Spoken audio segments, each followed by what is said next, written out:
पालक भाजीला न्यूट्रिएंट्सचा खजिना असं म्हटलं जातं, कारण पालक भाजीमध्ये वेगवेगळ्या प्रकारचे जीवनसत्व, खनिज आणि अँटीऑक्सिडंट्स असतात, जे आपल्या शरीरासाठी खूपच पोषक आणि उपयुक्त असे आहेत, ज्याच्यामुळे आपले हाडं मजबूत होण्यास मदत होते.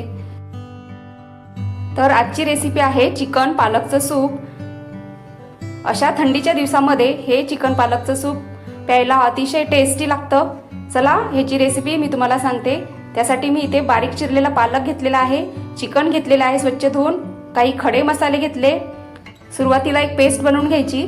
त्यासाठी मी घेतलेला आहे लसूण, आलं, कढीपत्ता, 2 हिरव्या मिरच्या घेतल्या आणि कोथिंबीर घालायची आहे आणि हे मस्त याची पेस्ट बनवून आपल्याला घ्यायची आहे. कुकरमध्ये तेल घालून घेतलं. त्याच्यामध्ये घातलेले आहेत खडे गरम मसाले, कांदा घालून घ्यायचा आणि चांगला तपकिरी होईपर्यंत याला आपल्याला परतून घ्यायचं. त्याच्यामध्ये जी आपण पेस्ट बनवली ती घालून घ्यायची आणि हिला पण चांगलं परतून घ्यायचंय. आणि आपल्याला माहीतच आहे, चिकन हा प्रोटीनचा खूप उत्तम स्रोत आहे. थोडीशी हळद मी याच्यामध्ये घालून घेतली.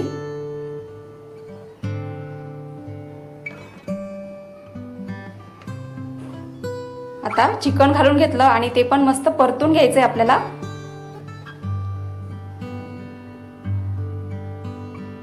त्याची स्मेल पूर्णपणे निघून गेली पाहिजे, म्हणजेच असं तेलामध्ये त्याला चांगलं परतून घ्यायचंय.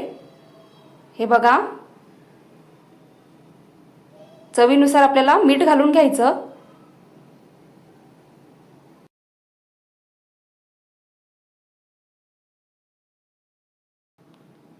हे आता चांगलं तेलामध्ये परतून घेतलेलं आहे मी. आता याच्यामध्ये आपल्याला पालक भाजी घालून घ्यायची. असं हे चिकन पालकचं सूप तुम्ही पण करून बघा, खूप मस्त लागतं. हे पाय, चिकन मस्त मी परतून घेतलंय. याच्यामध्ये आता पालक भाजी घालून घेतली आणि हे पण आपल्याला चांगलं परतून घ्यायचंय. खूप सोपी रेसिपी आहे ही. रेसिपी तुम्ही नक्कीच ट्राय करू शकता.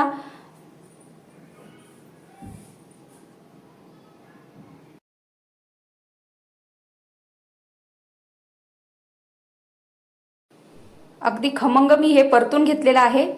हे पहा, आता याच्यामध्ये घालून घ्यायचंय आपल्याला पाणी.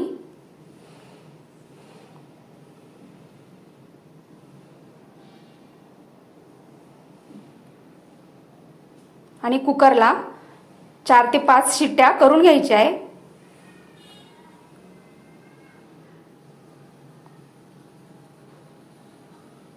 चार ते 5 शिट्ट्यांमध्ये चिकन पण मस्त शिजलं आणि मस्त सूप हे आपलं तयार झालेलं आहे.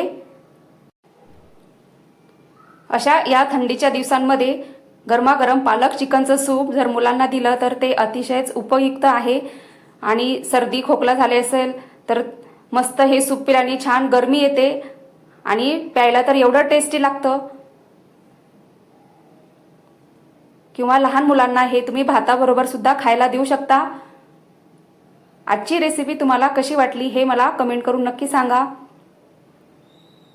आणि तुम्ही सुद्धा जरूर ही रेसिपी ट्राय करून बघा.